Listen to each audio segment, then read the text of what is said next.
My name is Erin McHugh, and I'm the Interim Director for the Duxbury Rural and Historical Society. On Saturday, the 28th of September at 1 p.m., we're giving a gallery talk on our exhibition.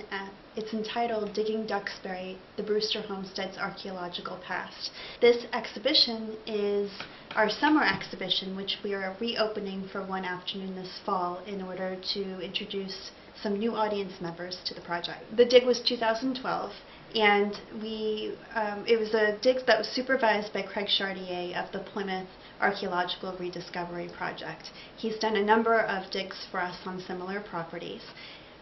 We knew that this property was owned by Elder William Brewster, who was a pilgrim on the Mayflower in 1620.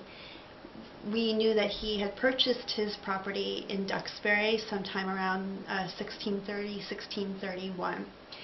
And this property had for a long time been associated with him. We had hoped that the archaeological dig would be able to uncover some evidence of this first generation occupation of the property. We were fortunate. We found a lot of things. I'd like to first say that we had over 100 volunteers on the project. It was a community archaeological project.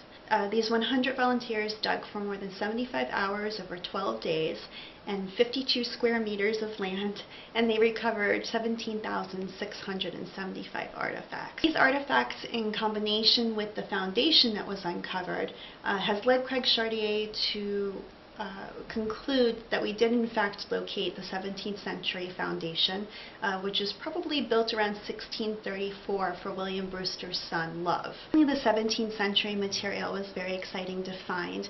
Not only did we find 17th century material, but we found it in the locations that you would expect to find 17th century material on a 17th century property. All of these things together help to support the conclusions that Craig Chartier came up with and his family. And in addition to the 17th century foundation, there's also an addition that was probably put on in the 18th century, either by the later Brewster descendants or by the early Soule family, which they obtained the property around 1773. The 17th century material was very exciting to find.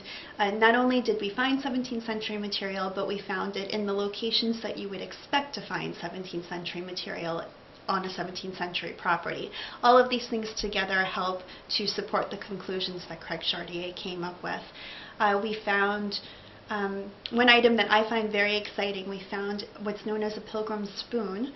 We found a handle and we found a bowl. And this bowl of the spoon is actually marked, and we were able to trace the maker's mark and identify it as being made in London in 1684. The fall dig was funded through the Aqueous Foundation, and the exhibition was funded by the Seth Sprague Educational and Charitable Foundation. They also are funding the publication of a booklet which will present the findings of the dig, and they are also funding a historical marker at the site. Are there any other digs being thought of? That's an excellent question. We get that one a lot, but unfortunately there are none on our part. Anybody who's interested might consider contacting Craig Chartier. I understand he is doing a number of projects in the area.